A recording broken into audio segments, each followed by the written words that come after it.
Hello and welcome to the Voice of Global South. I do not have any parameter to check the popular perception about any country, but basis my experience and my feeling, I can definitely say that if there have been a parameter of knowing the popularity of Americans in India, before 2023, I would have had all the reason to say that it is going very well. It's very positive sentiments all across Indians for the Americans. But in 2024, there are several episodes, several instances that has happened, which has actually which has actually resulted in the dip of Americans' perception in among the average Indian minds. So what has changed between 2024 and before? But before that, it's not that we have the average Indians, they were not understanding how the Americans are trying to interfere with the government of India. But still, we were ignoring them for reasons, for various reasons, because India has a very strategic autonomy, a kind of an outlook for its foreign policy. America is anyway is a big power, is a growing, is a big financial, military and diplomatic power they have. And Indian Americans, they are going great actually. Prime Minister Narendra Modi had a great relationship with Barack Obama, with Joe Biden, with Trump. So whosoever is in the office in the US, and if I talk about the Indian government, they always had a very good relation. And despite some sort of skirmishes here and there, sometimes or the other that we keep hearing, but we're not very much taking cognizance of those. However, when in 2024, as this year begins, when the general elections start taking place in India, a lot of things have changed, and the average people have started believing that Americans, in some way or the other, they are trying to interfere with the Indian election. And to add fire to that, we have seen President Putin is talking about the interference of Americans in Indian election, and looking at Americans' history, where they do not generally want an authoritative government or a decisive government all across the world. We have all the reasons to be a little bit more apprehensive about Americans' role in India's politics. Now, very recently, in the month of July, when we have witnessed the Bangladesh crisis, the eastern border of India, we have seen that how Americans try to interfere with the Bangladesh, and what all has happened. How Donald Lu has tried to, add fuel to the whole protest. How this whole protest, which was a very organic protest against a quota system, despite the quota system being abolished, how the whole protesters, they have ransacked the whole government, the whole establishment, so much so that the Prime Minister Sheikh Hasina Wajid has to flee from Bangladesh to save her life. And after that, we have seen how the protesters, they have ransacked the parliament. They have actually threatened the judiciary. They have actually asked the chief justice and several other judges to resign. They have asked all the other bureaucrats, several bureaucrats, to resign from their offices. And this is something which all Indians, they have started noticing that very keenly, because Bangladesh is just right across our border. Some of the politicians who are in the opposition, they have started getting some kind of a weird idea that they will be able to bring the similar kind of revolt back in India, and then they can actually cripple the government, and or maybe do a regime change in India. Remember, India, the current government has been elected, when although there's a reduced number of seats, but still the pre-coalition was there, and that coalition has won the absolute majority, and for the third time, which is which is only in the second time in the history of India that a democratically elected government is occupying the office for the third time, in a row. Now, this has actually made Americans conscious, and I would say all the people who are somehow, I do not have any reasons to say that Americans are bad people or something like that, but I can definitely tell that the American government is following a policy which they have not been successful at all. Either the intention was not to become successful, or or they were simply not good enough to be successful. I can have the example of Vietnam. I can have the example of Libya. Imagine Gaddafi was thrown away from his seat, and look at Libya. Has Libya become a democratic country? Has Libya become a great country where the institutions are respected? I would have said the answer is a big no. So wherever American has gone, there has always been a trouble and even more troubles.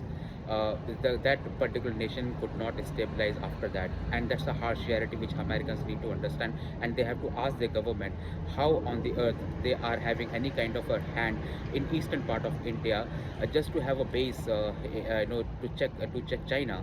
I mean, that is something which is ridiculous, to be honest. And I have reasons. I'm going to list you a few reasons, and which will actually support my statement, which I'm making, that Americans are first time. I mean, I'll not say the first time, but Americans are once again failing on their current diplomacy, and how Americans have tried to bring the regime change or kind of a disrespect for the democratic institutions. I have a reasons. I'm just going to give you some example. Imagine the farmers protest which broke out in late 2021. 2020 onwards, there was so first time in 2020 when President Trump visited India. That time there was a large in New Delhi, the capital region of India. There was a riot which had happened, on the pretext of CAA. CAA and NRC, these two are the major reforms that government of India had to bring. This reform is primarily about giving citizenship to the people who are coming from the border area of India, both from Pakistan and from Bangladesh. People who are non-Muslims, people who are Hindus, Buddhists, Christians, Parsis, Jews, and other minority communities, but except Islam. And that is something which India has signed an agreement with both India and with Bangladesh and Pakistan. That time, Bangladesh and Pakistan, they were once one nation. So we had a Nehru Liaquat Pact, which was signed in 1950, where we had said that anybody who wanted to come to India, they can come to, and it is the duty of the government to make sure that they have been accepted, and they have been accepted well. They are provided citizenship and all. But for the past 50 or 75 or 70 years, the government, whosoever was there in the power, for some reason or the other, they did not bring that law. And when this government, when they wanted to bring this law, there was a huge anti-protest, and again, which was completely triggered by a lot of misinformation and disinformation. CAA was not a law to snatch anybody's citizenship, and the narrative which was built, and narrative not only was built within the India, it was built by the Americans as well. And when I say Americans, I basically mean the government, the American officials, the American media. I'm certainly not talking about the American people, American citizens as such, but I'm talking about American institutions, and I'm talking about the American media. Everywhere in Washington Post, in New York Times, you will see that they are saying this is a draconian law. Why it is draconian? Because it is just getting people from outside India, from their neighbor countries, as per the Liaquat Nehru Pact of 1950. Where we said that because of partition, people have left, and whosoever want to come to India, they will come back to India. And it is not only about Muslim people; it was only about non-Islamic people, because the partition of India had happened on the pretext of religion. Everybody, the Pakistan wanted to, Pakistanis, people who are in favor of Pakistan, they wanted to create a separate Islamic nation. So we said, okay, anybody who wants to go to Pakistan, please go. And then whoso wants to rest in India, they should rest. They should be in India. But some people from India, they have gone to Pakistan because of their business interests, their ancestral properties, their land area, whatever.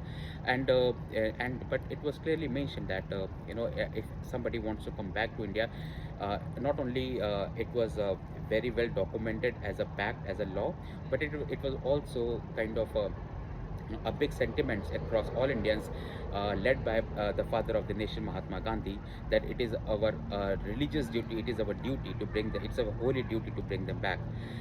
Now, when the government has brought the CAA, there was a lot of disinformation which was propagated not only by Indians, opposition parties, which were well aided by handlers from Pakistan, and a lot of support for them came from the Western media. And as a result, they tried to create a kind of that actually that created some kind of riots when President Trump came. And after that, the Shaheen Bagh had happened, where a lot of people, they have occupied one area which is known as Shaheen Bagh, where a lot of women, everybody was sitting. They were just jammed the whole place. Not even the ambulances were allowed to go, not even the school buses were allowed to go, not even the regular commuters were allowed to go, and that entire area was completely jam packed. Lots of shops were destroyed. They suffered losses. Uh, but still, that happened, and they were not. And government, it's the government's maturity that the government did not use any kind of high-handed approach. The government allowed them to protest. We faced a lot of public inconvenience, loss of lives, and damage to our properties, and lots of financial losses. But still, the government was mature enough to let them, to allow them to protest, and the protest only stopped because of the coronavirus. Had the coronavirus not there, then the chances are high the Shaheen Bagh would have continued even for some long, till the time the government would have taken some kind of an action. Our government was compelled to take some kind of an action, and that was a kind of a God savior thing in that sense, in that in that uh, in that sense. After the CAA protest, there was another protest by the farmers, which was against three farm laws which the government has brought. Once again, I would like to tell you that this farm laws were a part of party manifesto of the opposition for a long time.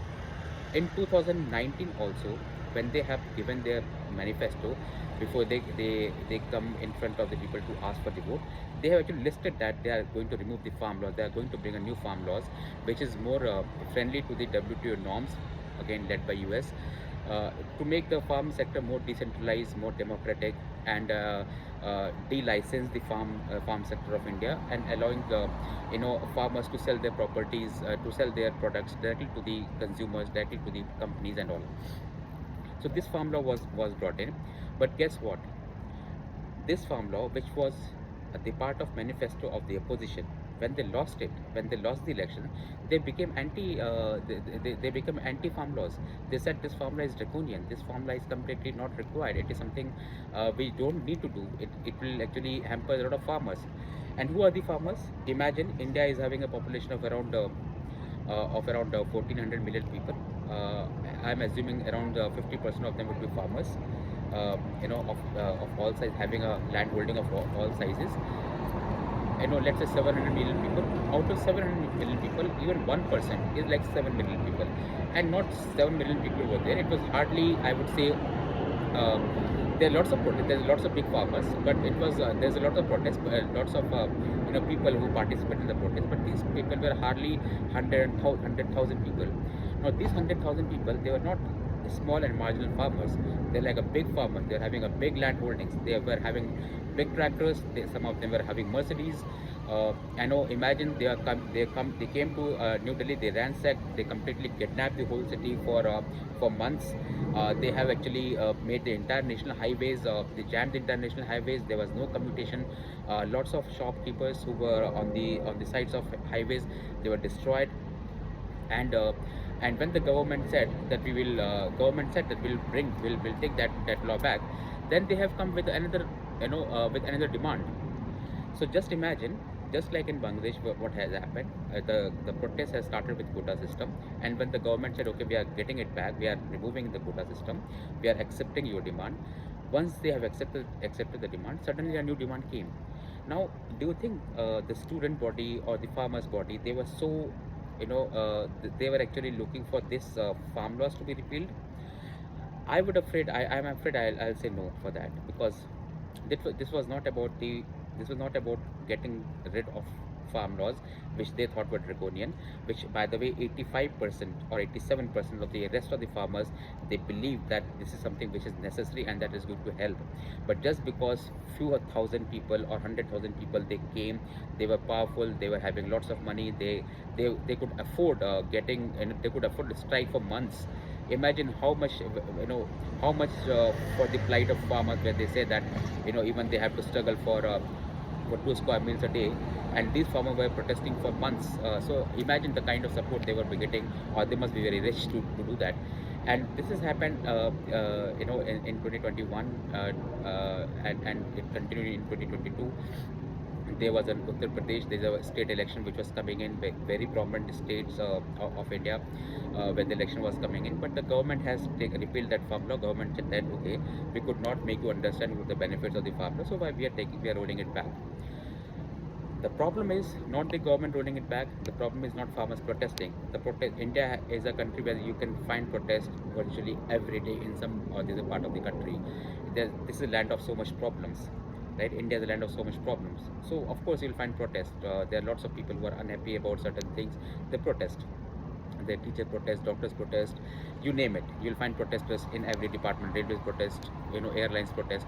All that thing happens in India, uh, and that happens. That's democratic. That's the nature of a democracy. Our constitution allows them to protest.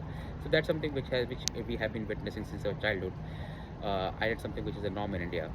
But when these farmers protest, when the protesters, when they come to Red Fort, where the Prime Minister hoists the flag during Independence Day, and it is such a sacred place for a for a democratic country like India. When these farmers came, and then they hoist their own flag, they ransacked, they killed a policeman. The policemen were asked not to fire them, and but they were completely brutally, they had gone on a brutal rampage against policemen. On the whole of Delhi capital around that time was completely kidnapped by and made. Uh, you know, uh, Made a hostage by these farmer protests. So a lot of people, there were lots of anger among the people that why government is not acting very high-handedly.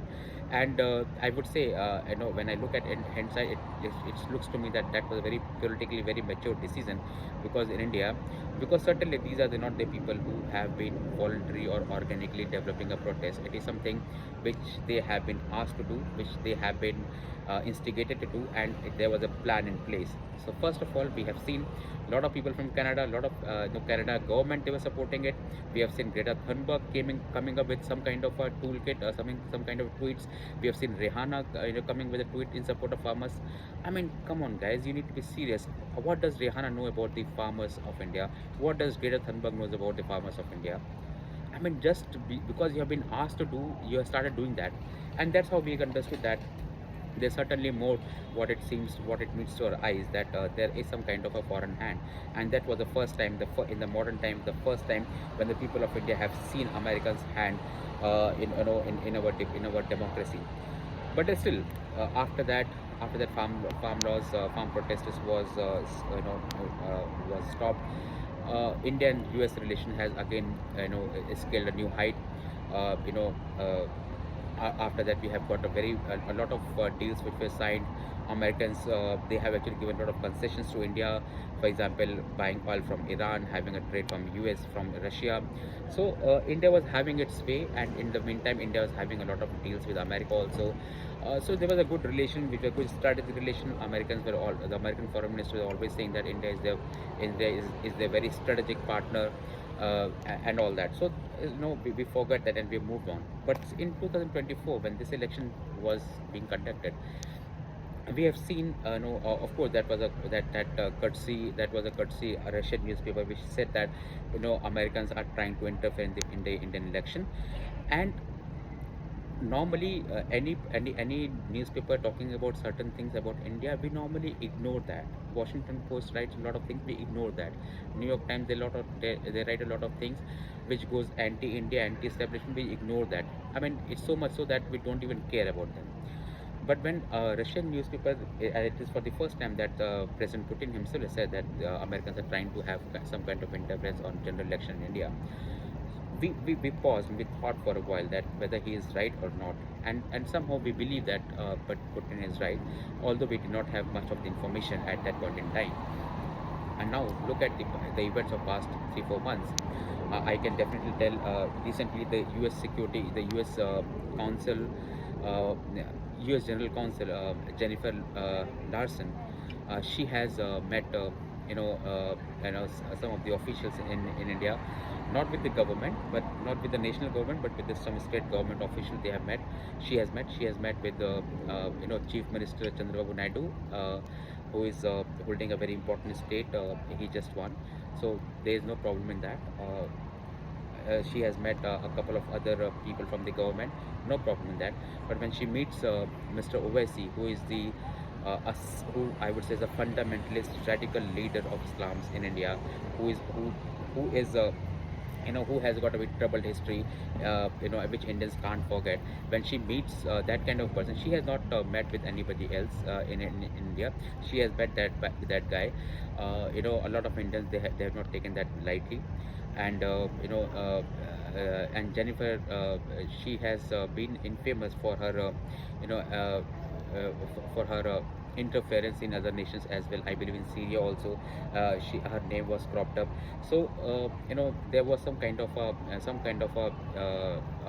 angst among Indians, that why the hell she's meeting with somebody.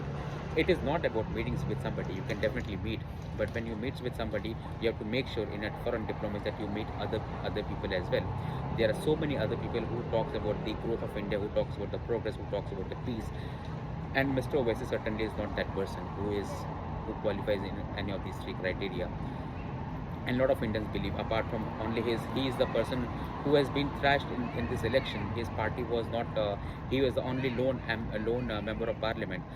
His brother is very much famous for saying very infamous thing, that if remove the police from India for 15 minutes and I'll teach Hindus a lesson. If you meet with these kind of persons, imagine what kind of a message you want to give across to all of the Indians. That is something which is a very very unfortunate. That was the first episode. The second episode is about the Arun Yogiraj. Arun Yogiraj is the guy who had sculpted Lord Ram's statue in Ayodhya, which we have where we have seen a grand temple of Lord Rama, which was built. Now Arun Yogiraj is a sculptor. He is a sculptor of great repute, great skill. Is respected a lot. He's just 30 years or 35 years of age. When he wanted to go to USA for a tourism purpose, for a holiday purpose along with his family, his visa was cancelled. Now imagine Arun Yogiraj, who is an apolitical person, who is a sculptor, and who is going to attend one conference in US, which was because he's from Karnataka. So there was a Kannada, some kind of event which was organized by the Americans Kannada group. They wanted to felicitate Mr. Yogiraj, and it was just a small event. I mean, it was just a small thing. But look how America has stopped his visa, has denied his visa. Now this is something which is unfortunate, so much so for the for the protectors of democracy, that they are so much afraid of one person, one Yogiraj person, who is apolitical. He is not a government guy. He is not a political guy. He is not a big tycoon, big businessman. Less people know him. Only this Ayodhya Ram Mandir episode, when this whole temple was being built, only that time his name popped up. People knew, people appreciated, people just forgot. But Americans have again brought him into limelight, and again people have thought this was a second signal for Americans, a second signal for Indians, when they started thinking that Americans have something nefarious intention against India. That was second example. The third example I would like to quote is giving platforms to anti-Indian YouTubers like Akash Banerjee, Saima, and all. And none other than by Eric Garcetti, who is the ambassador to India, US ambassador to India. So again, the only point that I want to make, you can give platform to as many people as you want to do. That's your right. You should do that. We are grateful that you are giving Indians a platform to US. But is it a balanced platform? Have you tried to occupy people who are for the government also, or you are just trying to felicitate the people who are anti-India? Both Akash Banerjee and RJ Saima, both are anti-Indians. You can see their videos, their podcasts, their social medias, tweets and posts. You will understand how much rumors they spread, number one, how much hatred they spread, number two, and how much how much they try to normalize the situation whenever where the situation is going against them. For example, uh, you all of you know about the Kolkata rape and murder case, which has happened. Unfortunate event happened very recently. Now, all these anti-government, I mean, you can criticize the government. India is a free country. There's a freedom of speech. You can do that. Lots of people criticize the government. That's perfectly fine. But you know, people get people start having doubts when you don't criticize the government who suits you, or who supports you, or who you want to support, or who you want to see as rising. And unfortunately, they're not rising in a democratic setup. At least they were the supporters of West Bengal Chief Minister Mamata Banerjee. Now imagine Mamata Banerjee, everybody that I know. I don't want to talk about that Kolkata rape and murder case, which is a a brutal rape and murder case. It's a terrible incident which has happened. But I'm talking about how the government has first of all posted the case. There was a construction in around that area, so the government, the people are suspicious that lot of evidences would have been lost. Third thing is, anybody who's criticizing the government, anybody who's asking the question to the government, their party MPs, they're blocking that person. So much so for the free speech of these parties, who these YouTubers, appreciate all the time. Sings being, always keeps appreciating about them all the time, and keep propping them all the time. That look at the kind of model that she's having, the democratic model, whatever model, the female chief minister and everything. But when there's a rape and murder, and when the government is acting high-handedly, when the government is acting in a very insensitive fashion, still these YouTubers, they have not posted even a single word against that. Now, how on earth would you ask an average Indians to support these people? How on earth do you want in India, do you want the average Indian to believe that these people who you are hosting are actually credible people? You may host them, you may give them Nobel Peace Prize, you may give them whatever you want to give them. I have recently heard that maybe Imran Khan might become the Vice Chancellor of Oxford University, so you can do that. Good luck to you. That's something which is a failing policy of US. That's what I am trying to bring in. That's definitely a failing policy of US, and certainly which is not going well with Indians. And this is the time there has to be a reset. This is the third thing that I have, and you could have actually asked other people as well if you want to. There's so many good YouTubers who have maybe supporting the government on one side, maybe criticizing the government on the other side. At the same time, they are having very balanced approach. Why didn't you call none of them? There was hardly one person who was not pro-Indian. There's no person who was writing in a balanced format. US has called all the people, all the broadcasters, all the YouTubers, only those YouTubers who were anti-establishment, anti-government right now. That's a shame, US. That's a big shame. The other thing I would like to talk about is the Nikhil Gupta's case. Remember Nikhil Gupta, the guy, in 2019, Patwan Singh Pannu, who as an Indian we believe is a terrorist, and he was killed by some unknown gun person in gunman, uh, and the Nikhil Gupta was arrested as a person, as a allegedly raw spy. Raw is a secret agency of India, as an allegedly raw spy. Now that person has been put in a jail, which is I believe uh, uh, that's MDC Brooklyn jail, which is very infamous jail. And that jail is in the past 1 month, that guy has seen 36 stabbings and 5 murders inside that jail. Imagine America, imagine their prison system. They keep criticizing everybody else, but look at the kind of human right, look at the kind of prisoners right that they are having. Imagine. So these are like a good big expose for the Americans, and people should ask Americans these questions. No one asks them, unfortunately, but whatever. Nikhil Gupta is there. He has not been offered even a basic support of of a prosecutor, of an advocate, of a legal advice. He has been waiting for that for long time, and he is saying that he is just an innocent middle class, innocent businessman. That's it. There is no criminal record against him. There is no civil suit against him. Even if he, I'm not sure. Even if he might be a a spy or whatever, I'm sure Americans FBI, they must be strong enough to understand that who is right and who is not. They must have got a lot. They must have asked for a lot of data and data from India.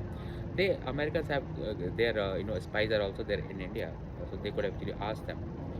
There is no case against that person. So why on earth are you denying him any kind of a legal aid? That's another question. And then again, is a kind of is bringing a lot of angst among the Indian people. That's another example. And the other example I would like to give is about Tulsi Gabbard, the Democratic Hawaiian representative, the former president, former presidential candidate from, I guess she's from Hawaii, Democratic candidate. She has been put in a watch list, in a, I would say, what the term they call, this is quieter sky, which is a soft word for having you can't fly, right? Just because she has criticized Kamala Harris government, she has been put in a no-fly zone. She she has been restricted to fly anywhere. Now imagine, this has never happened in India, by the way. This has never happened.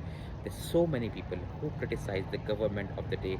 They have said each and everything, each and every bad adjective they can think of about a person, dictator, killer, mass murderer, whatnot.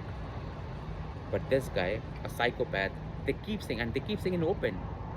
There's a lot of media who covers them. There's a lot of people. I mean, all the news channels, they cover them. The media, the social media covers them, right? But not even a single person, not even a single vendetta politics has happened in India, and certainly not by the government.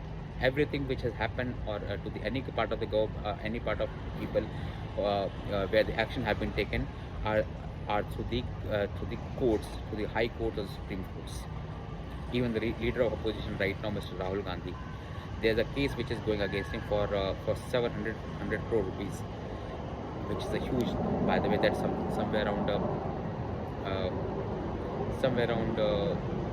$100 million kind of corruption charges against him.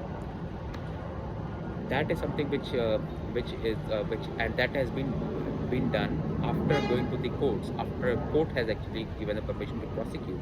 And mind you, the courts in India, they are not they are pretty much independent. They are not subservient to the government, right? The government has no role to choose anybody in the court, right? And courts have been very critical about the government sometimes, which is fine, which is how it has to be, which is also that's what the courts are for. And these courts, when they give any kind of a judgment which are in favor of the government, the opposition or the biased Western media, they start labeling the courts as as motivated, as biased, as pro-government. And whenever something which goes against the leaders of opposition, something which goes for the people for the people of opposition, everybody hails the court. Now this is double standard, by the way. I want to ask all the Washington Post, all the New York Times kind of people, how many of you have covered the Kolkata rape murder case? I would be very happy to understand. I would be very happy to know that, because I could find none. There could be an and some kind of a reference somewhere, obscure reference somewhere. That's something which I am not, I'm not, which I'm not asking for that, because the way you have covered the other part of things in India, you should have covered the Kolkata rape and murder case as well.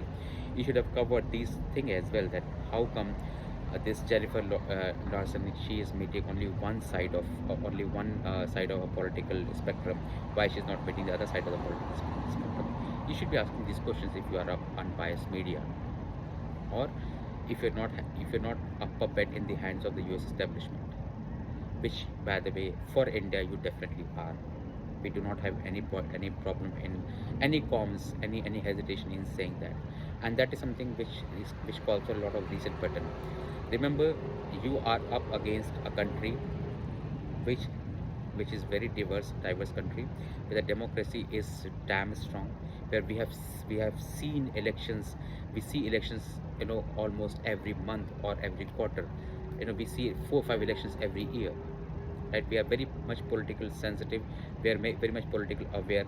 We are proud of our civilization, by the way. We are proud of our country. We are not looking for taking asylums to any random foreign country. We don't do that. By the 1% of Indians pay 6% of your tax of US taxes. So just don't underestimate, and don't think that you are doing you guys are doing something great by bringing Indians to your country. That is just a normal process, by the way, right?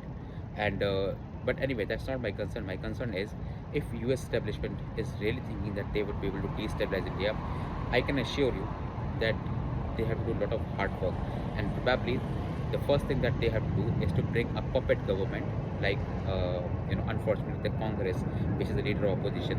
It has a great history in the past. It has shown a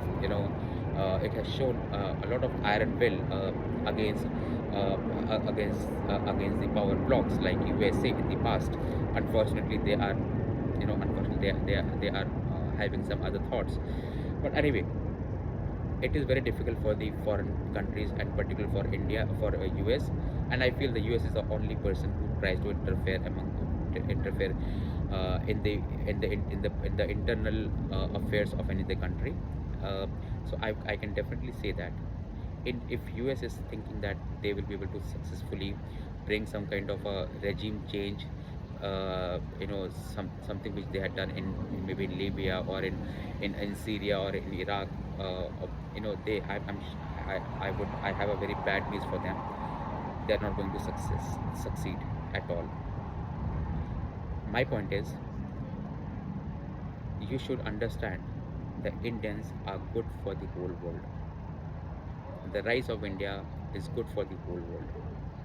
When India grows, a lot of other nation grows. When India grows, a lot of trust grows. Look at the Voice of Global South summit that government has recently done. Look how many, almost 130 nations, 123 nations they have participated, right? Including Muhammad Yunus of Bangladesh. And there we have not said that we are your leader.